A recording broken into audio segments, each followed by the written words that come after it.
इस वीडियो को देखोगे ना पूरा, तो आपकी मियाँ बीवी की ज़िंदगी में जो प्रॉब्लम है ना, इंशाअल्लाह वो प्रॉब्लम ज़रूर ख़त्म हो जाएगी, चाहे कितनी बड़ी भी क्यों ना हो, इंशाअल्लाह। लेकिन याद रखना, अगर ये वीडियो नहीं देखोगे तो आपके हस्बैंड वाइफ की जो ज़िंदगी में प्रॉब्लम चल रही है, वो प्रॉब्लम बढ़ते बढ़ते बढ़ते बढ़ते इतनी बढ़ जाएगी, अल्लाह ना करे आपका रिश्ता भी ख़त्म हो सकता है। इसलिए आप नहीं चाहते कि आपका रिश्ता ख़त्म हो, तो इस वीडियो को ज़रूर देखना। अस्सलामु अलैकुम वरहमतुल्लाहि वबरकातुहू। आप सब लोग कैसे हैं? अल्लाह से मुझे पूरी उम्मीद है कि अल्हम्दुलिल्लाह आप सब लोग बिल्कुल ठीक होंगे। आज का जो किस्सा है ना, ये मेरे एक दोस्त का है। जो उसने मुझे बताया था वही मैं आपको बताऊंगा इंशाअल्लाह। और उसने कहा था मुझे कि जो किस्सा मैं तुझे बता रहा हूँ, ये आप जो है लोगों को भी बताइए, ताकि पता चले उन्हें भी कि क्या हो सकता है क्या नहीं हो सकता है, यानी कि मेरे साथ जो हुआ है वो सब कुछ पता चले। मेरे दोस्त का नाम जो है वो मुजम्मिल है। उसने कहा था नाम बता सकते हैं, मेरा कोई दिक्कत नहीं। तो उसका नाम जो है मुजम्मिल है। अब बताता हूँ मैं उसकी ज़बानी, गौर से सुनना। मेरा नाम मुजम्मिल है। मेरी शादी हुई। जब मेरी शादी हुई तो नॉर्मली शादी हुई, तो उसके बाद निकाह वका हुआ, वलीमा वगैरह सब कुछ हुआ। तो नॉर्मल लाइफ हम गुजारने लगे, जैसे कि हस्बैंड वाइफ की होती है, वैसे एक नॉर्मल लाइफ गुजारने लगे। फिर शादी होते ही 5 दिन हुए, 10 दिन हुए, 15 दिन, 20 दिन, लगभग 1 महीने के आसपास हुआ, यानी कि लगभग 1 महीना ही समझ लो, उतना हुआ। उसके बाद हुआ ये कि धीरे धीरे मेरी बीवी मुझे उतना, मतलब मेरे तरफ उतना ध्यान नहीं देती थी, थोड़ा इग्नोर करना। जैसे कि समझो, अगर मैं खाना खा रहा हूँ तो कभी कभी खाने में नमक कम हो जाता था, कभी कभी खाने में नमक इतना ज़्यादा हो जाता था बहुत खाना मुश्किल हो जाता था। कभी कभी नमक खाने में मिर्च ही नहीं होती थी, कभी कभी खाने में इतनी मिर्ची होती थी कि खा भी नहीं सकता था मैं। कभी कभी खाने में ये कम होता, वो कम होता, कभी ये ज़्यादा होता, वो ज़्यादा होता, ऐसा चलता था। मैं समझता था कोई बात नहीं, पकाने में कोई दिक्कत होगी, धीरे धीरे सीख जाएगी इंशाअल्लाह। तो कुछ दिन मैंने इग्नोर किया, 10 दिन 15 दिन चले गए। फिर मैंने एक दिन पूछा कि आप ऐसा क्यों बना रहे हो, तो उसने कोई जवाब नहीं दिया। तब मैं समझ गया शायद शर्माती होंगी, इसलिए। वो एक दिन मेरे घर पे मेहमान आए। मेहमान जब आए मेरे घर पे, मेहमान जो थे वो मेरी बीवी के तरफ वाले थे, यानी कि उसके बहन या कोई बहनोई वगैरह सब आए थे, उसके बच्चे वगैरह बहन के सब आए। तो उनके लिए उसने खाना बनाया अपने घर में, कुकिंग करके, यानी कि अपने खुद बनाया। इतना जब खाना खाया मैंने, वो खुद मेहमान जब खा रहे थे तो मेहमान के साथ में मैंने भी खाना खाया। इतना टेस्टी बनाया खाना कि क्या बोलूं मैं आपको, इतना अच्छा था, इतना बेहतरीन था, बहुत जबरदस्त था। फिर मेहमान 2-3 दिन रहे, वो 2-3 दिन उतना ही बेहतरीन खाना बनाया उसने। जब मेहमान चले गए तो फिर मैं सोचा अरे कोई बात है, आप सीख लिया होगा उसने, यूट्यूब पे आजकल क्या नहीं मिलता, सब कुछ मिलता है, जहाँ भी जैसे भी वो सीख लिया होगा। भाई मुझे तो मतलब सीखने से था, जैसे भी सीखा हो, सीख लिया उसने, अब अच्छा खाना बनाएगी, ये सोच के मैं दोपहर को खाने के लिए आया। जैसा ही मैंने निवाला मुंह में डाला, देखा खाने में नमक ही नहीं था। मैंने पूछा बेगम ये बताइए कि मेहमान जब थे आपने तो बहुत ही बेहतरीन खाना बनाया था, नहीं आपने होटल से मंगवाया तो नहीं था आपने? क्योंकि मैंने खुद देखा आपको, आप मेरे किचन में काम करते हो, आप खुद बना रहे थे खाना, मेरे सामने ही बना रहे थे आप। ये उस वक्त कितना टेस्ट था खाने में, अब क्या ऐसा क्यों कर रहे हो? तो मेरी बीवी ने एकदम कोई जवाब ही दिया नहीं मुझे, इतना बोल दिया कि आपको खाना है तो खाइए वरना छोड़ दीजिए। ये सुनते ही मुझे बहुत अजीब फील हुआ, ये ऐसा क्यों कर रही है? फिर छोड़ो कोई बात नहीं, किसी बात का गुस्सा होगा बोल के मैं खामोश रहेगा। फिर रात आई, रात में मैं खाना खाने के लिए, सालन में इतनी मिर्ची डाल दी थी उसने कि खाना मुश्किल हो रहा था मेरे लिए। फिर भी मैंने क्या कर सकते, हाँ लेकिन थोड़ी बहस तो हो गई उस वक्त। मैंने बोला कि जब मेहमान आते हैं तब तो तुम अच्छा बनाती हो, जब मैं खाता हूँ तो ये क्या कर रही हो? फिर देखो क्या गनीमत थी, क्या मंजूर था अल्लाह को। 2 दिन के बाद फिर मेहमान आए, उसकी माँ आई मिलने के लिए। हाँ 2-3 दिन नहीं रुकी माँ उसकी, सुबह से लेकर शाम तक रुकी थी। जब दोपहर के खाने में उसने बिरयानी बनाई थी मेरी बीवी ने, कितनी जबरदस्त बनाई थी, आप सोच भी नहीं सकते उतनी अच्छी बनाई थी बिरयानी। मुझे फिर अफसोस हुआ क्या भाई, मैं घर में रहता हूँ, मैं इसका शोहर हूँ, इसने ऐसा मेरे साथ क्यों किया? तो फिर उसके बाद जब उसकी माँ भी, तो मैंने गुस्सा आ गया था, मैंने बहस कर ली उससे, क्यों किया ऐसा, लड़ाई कर ली। तो वो उल्टे सीधे जवाब देना शुरू की। देखो अगर खाना है तो खाना है आपको, नहीं खाना है तो मत खाओ, मुझे मत पूछो ऐसा बनाया वैसा बनाया, खाने में ऐब निकालना अच्छी बात नहीं है, खाना है तो खाओ। अरे भाई ऐब निकालने की बात क्या है, खाना खाने लायक हो तो खा सकते हैं। जब आप खाने में ऐसा कर रहे हो, कभी ये कम डाल रहे हो, कभी ये ज़्यादा डाल रहे हो, तो ऐब निकलेगा ही ना उसमें। और इतना ही नहीं, जब भी मैं अपनी बीवी को घर पे आता तो मैं देखता तो मेरी बीवी एकदम सादी सिंपल, कभी कभी अपना मुंह भी नहीं धोती, कभी कभी कपड़े 2-3 दिन वैसे ही पहने रहती। कभी, माफ करना मैं बोलना नहीं चाह रहा था, लेकिन बोलने के अलावा कोई रास्ता नहीं है मेरे पास। ताकि आप सबको समझ में आए, ऐसी हालत थी। फिर उसके बाद ये हुआ, जब कोई मेहमान आते ना तो उस वक्त वो पहले ही फ्रेश हो जाती, पहले ही अपना मेकअप कर लेती और पहले ही कपड़े अच्छे पहनती, नए नए कपड़े पहनती और ऐसा करती। और जब बाहर किसी फंक्शन में जाना होता ना, तो किसी फंक्शन में कह लो या किसी की शादी में कह लो, कोई भी कह लो, छोटा मोटा फंक्शन हो या बड़ा फंक्शन, चाहे छोटा ही क्यों ना फंक्शन हो, जाने के लिए इतना बन ठन के सवर के तैयार हो, सज सवर के तैयार हो जाती और सोच भी नहीं सकती, उतना तैयार हो जाती। जब मैं अपने साथ बुलाऊं कहीं घूमने के लिए तो नहीं आती, तो कहती नहीं मैंने आने के लिए मेरा इरादा नहीं है। चलो फिर भी कहीं किसी तरह से मैं लेके चले भी गया तो इतना मेकअप करके जबरदस्त तैयार हो जाती कि अंदाजा नहीं है। जब से मेरी शादी होकर धीरे धीरे ऐसा वक्त बढ़ता गया, 5 महीने हो गए, 5 महीनों में एक मर्तबा भी उसने मेरे लिए तैयार नहीं हुआ। यानी कि मेरी बीवी एक मर्तबा भी मेरे लिए तैयार नहीं हुई, ना ही एक मर्तबा मेरे लिए अच्छा खाना बनाया। मेहमान है तो तैयार होना, फंक्शन है तो तैयार होना, मेहमान है तो अच्छा खाना बनाना, लेकिन मेरे लिए कभी कुछ भी नहीं। अब कितना बर्दाश्त करता मैं बहुत समझाया, इस बीच में बहुत सारी लड़ाइयाँ भी हुई हमारी, लेकिन बात ये थी कि मेरी बीवी मेरी कोई भी बात मानती नहीं थी, लेकिन वो जिद बहुत करती थी। यानी कि अगर उसे कुछ भी चाहिए, समझो मिसाल के तौर पर एग्जांपल, अगर उसे ड्रेस खरीदने की बात आ गई तो वो ड्रेस चाहे 10,000 का हो चाहे 20,000 का, उसे दिलाना मतलब दिलाना ही है। अगर मैं नहीं दिलाया तो ऐसी हालत बना ली थी, अपने खाना छोड़ देती, पानी छोड़ देती, इतना लड़ती मुझसे कि पूरा घर सर पे उठा लेती, इसी हालत कर लेती। फिर अपने माँ बाप से शिकायत करती मेरी, मुझे ये नहीं दिला रहे हो। भी उसके माँ बाप मुझे फोन लगा के बोलते भाई दिला दो, ऐसा मत करो, ये करो। इतनी बेइज्जती कर देती मेरी। अपने बहनों को फोन लगा के बोल देती कि मेरे लिए ये नहीं कर रहे, मेरे लिए वो नहीं कर रहे, मैं इनके लिए इतना अच्छा करती हूँ, वो मेरे लिए एक ड्रेस नहीं खरीद के दे रहे। सच्चाई तो ये थी, मेरे लिए कुछ करती नहीं थी। फिर धीरे धीरे ऐसा ही करती चलेगी।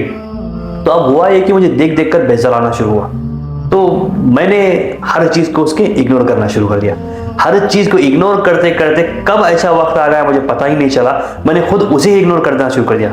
उसके तरफ मैं ध्यान देना, मतलब जितना मैं पहले ध्यान देता था, जितना ख्याल रखता था, ना ही उसका अब उतना ख्याल रख रहा था, ना ही उसकी तरफ उतनी तवज्जो से उसकी तरफ तवज्जो दे रहा था, उसकी तरफ ध्यान भी नहीं दे रहा था, ना ही उसकी केयर, ना ही फिक्र, कुछ नहीं कर रहा था।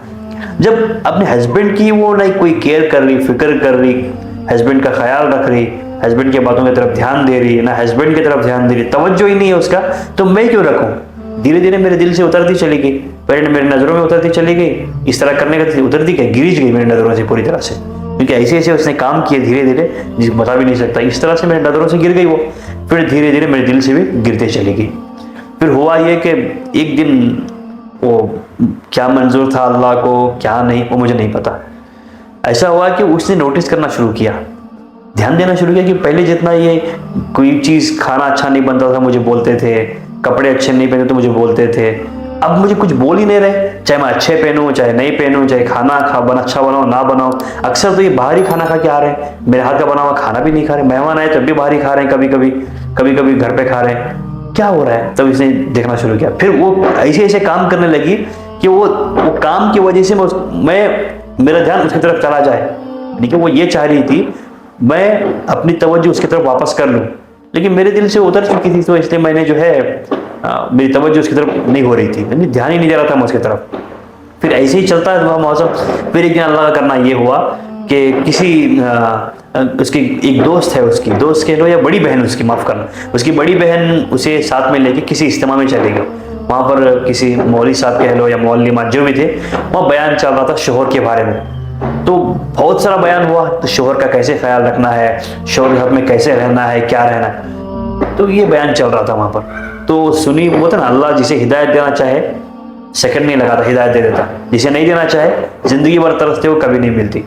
तो इसलिए अल्लाह ने शायद उसे हिदायत देने का फैसला किया था। जब बयान सुन के आई तो उसका असर उसके दिल पे, बयान का असर जो है उसके दिल पे बहुत गहरा हुआ। तब से उसने कोशिश की मेरे तरफ, ताकि मैं उसे तवज्जो दे सकूं। अच्छे कपड़े पहनना शुरू किया, जैसे मुझे पसंद था वैसे रहना शुरू किया, जो मुझे पसंद था वो बनाना शुरू किया। लेकिन मैंने तवज्जो नहीं दी, क्योंकि अब क्या करूं मैं तवज्जो दे के भी, पहले ही इतना कुछ कर चुकी थी। मैं समझता था कि ये भी कोई नई चाल है इसकी, ऐसा करेगी फिर मैं तवज्जो दूंगा, ताकि तवज्जो के लिए ऐसा कर रही है। जैसा ही मेरा ध्यान इसकी तरफ चला गया, मैं इसकी तरफ माइल हो गया, फिर से ये वैसे ही मेरा हाल करेगी जैसा पहले कर रही थी। बात नहीं सुनती थी, जो चाहे मन मर्जी वैसे करती थी, जैसा चाहे वैसे रहती थी, जो चाहे बनाती थी, कभी नहीं बनाती थी। मैं सोच के इग्नोर करता गया। एक दिन क्या हुआ, फंक्शन में जा रहे थे हम, किसी फंक्शन में जाते हो तो वो बहुत खूबसूरत तरीके से तैयार हुई थी, कार में बैठी आके मेरे, तो पूछने लगी मुझे कि कैसी लग रही हूँ मैं। तो मैंने कहा कि तुम अच्छी तो लग रही हो लेकिन बाहर वालों के लिए। जैसे मैंने कहा शायद उसकी ये बात उसे पसंद नहीं आई या तकलीफ हुई इस बात से। मैंने और आगे कहा कि तुम शोहर के लिए कहाँ समझते हो, बाहर लोग देखेंगे या अच्छेंगे, तो जो देख रहा है उसी जाके पूछो तुम कैसी लग रही हो, क्या लग रही हो। अब मेरे लिए तो तैयार नहीं हुई ना तुम, अगर मेरे लिए तैयार होती तो मैं बोल सकता था तुम कैसी लग रही हो बोल के। अब जिसके लिए हुई उसकी, अब ये जैसे ही सुना तो फौरन उसकी आंखों में आंसू आना शुरू हुए। मैंने समझा कि कोई नाटक कर रही है बोल के, क्योंकि मुझे तो दिलो दिमाग से मेरे उतर ही गई थी मेरे। फिर धीरे धीरे मैंने हर चीज़ को इग्नोर करना शुरू किया। फिर उसके बाद हुआ ये कि बाद में बहुत मसला बढ़ने के बाद उसके माँ से बात की उसने, उसके माँ बाप ने आकर मुझे समझाया। फिर उसने मुझे बहुत रो रो कर बहुत गिड़ा गिड़ा कर मेरे सामने माफ़ी मांगी। हालांकि मैं कहना नहीं चाहता, लेकिन बात यह कि माफ़ी तो अल्लाह से ही मांगना चाहिए, लेकिन फिर भी उसने बहुत माफ़ी मांगी, बहुत रो कर। उसके बाद मैंने उसे एक सवाल पूछा, एक शर्त पे माफ़ करूँगा, सच्चाई बता क्यों कर रही थी मेरे साथ ऐसा। तो उसने बताया कि शादी से पहले कुछ फ्रेंड्स जो थी उसकी वो कह रहे थी शोहर को अपने काबू में रखना बहुत ज़रूरी है। अगर शोहर को अपने काबू में रखना है ना तो जैसा शोहर चाहता है वैसा नहीं रहना, जैसा मैं चाहती हूँ, यानी कि जैसा तू चाहती है तेरा शोहर तेरे साथ वैसा रहे। तू नहाए नहीं तो भी रहे, तू भुर्सी रहे तो भी रहे, तू कपड़े अच्छे ना पहने गंदे पहने तो भी तेरे साथ रहे, और तू कैसा चाहे, यानी कि तू जो बनाए वो चुपचाप खाए शोहर। लेकिन साफ साफ अगर कहूँ तो अपनी उंगलियों पर शोहर को तुझे नचाना है। अगर तू ऐसा नहीं करेगी, शोहर के कंट्रोल में चली जाएगी, तो याद रखना शोहर तुझे ऐसी हालत करके छोड़ेगा तेरी, ना ही तुझे उठने देगा ना ही बैठने देगा, ऐसा करेगा तेरे साथ वैसा करेगा, तेरे साथ ये करेगा वो करेगा, बोल बोल के इसी दिमाग में भर दिया था। तो उसके फ्रेंडों ने बताया कि कैसे करना है शोहर को अपने कंट्रोल में। ये सोच के जो जो उसने तरीके बताए थे फ्रेंड्स ने, जो दोस्तों ने उसके, वो तरीके वो मुझ पर आजमा रही थी। लेकिन उसे ये नहीं पता था कि शोहर को इस तरह करने से शोहर कंट्रोल में नहीं बल्कि जिंदगी से ही बाहर निकल जाएगा, या फिर जिंदगी से बाहर निकाल के फेंक भी सकता है। इसलिए मेरे भाइयों बहनों, अपने दोस्तों की ऐसी बातों पर यकीन मत करें।